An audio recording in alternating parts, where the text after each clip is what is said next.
All right, so last thing to do here is the eyes and the fingers. So with the eyes, pretty simple again. We're just going to make a very simple setup. We're going to create two circles, one and two. We will worry about those in a moment. So we're just going to set them aside for now. Let's just get close and personal with those. And just going to put them aside, just snap them to each side of the face, where the face would be, if you want to call it that. And we're going to make one more circle. This one's going to be scaled up. And you could keep it as simple as that if you want to, or you can scale it down, or you can give it a little bit of a binocular effect. So if you want to give it that, you can go ahead and grab these two pieces here, scale them in, and you got yourself a little bit of a visor-like effect. All right, cool. So after that, we're going to grab these two, make them a child of the visor. And this visor is going to be sitting up here with our face. So we're going to bring it up a little bit. Let's see. How are we going to pin this? All right, let's just do this. Match transforms on the one of the eyes. Any of the eyes is fine. Match transforms, go to match transforms, match translation. Let's scale that up a tad. And then just offset it back to x is equals 0.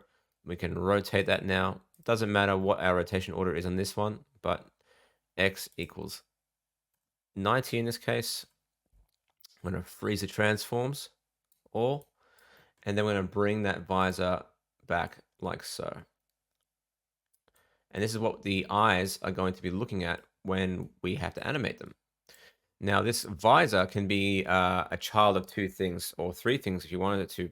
Preferably, you're probably either going to go with the COG or the head joint.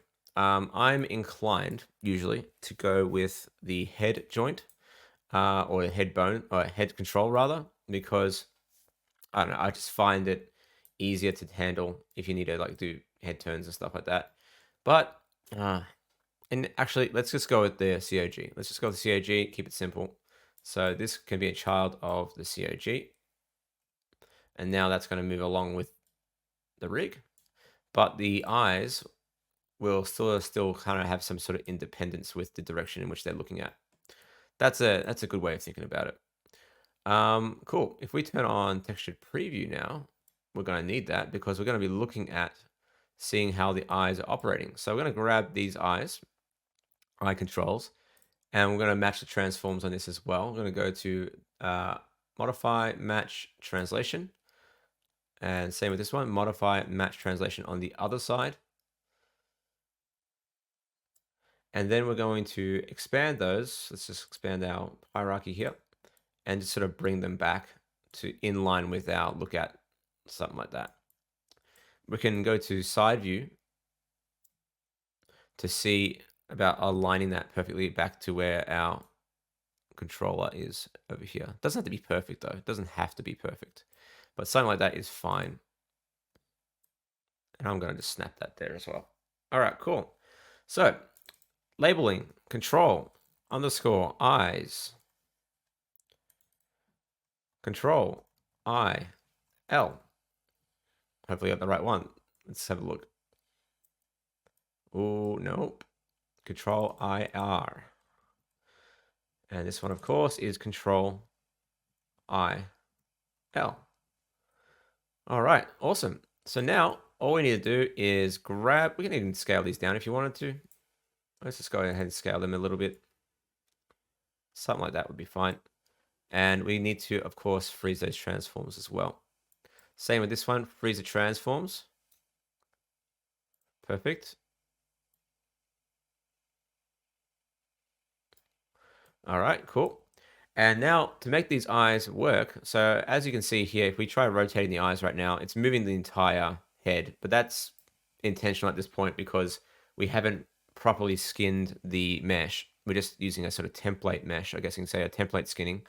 So just grab the eye control, grab the eye joint, and then go to skin, not skin, constrain, aim, and we want to have aim with offset turned on. So aim with offsets turned on. Same thing on this side. Constrain, aim. And now, if we move the controller, the eyes are going to be moving in the direction they need to be moving. Now, of course, that looks a little bit odd, but trust me, it is working. It's only because the head hasn't been skinned properly that we're getting that issue. In the future, we will fix up these weights, so it won't look as strange, but it's doing its job really well. And if we bring the eyes forward, nothing's really happening, but if we select each eye individually, we can select the eyes and they will move as you'd expect. So that's it. That's it for the eyes. Now we can go ahead and do the hands. So the hands are literally the same as the FK joint chains.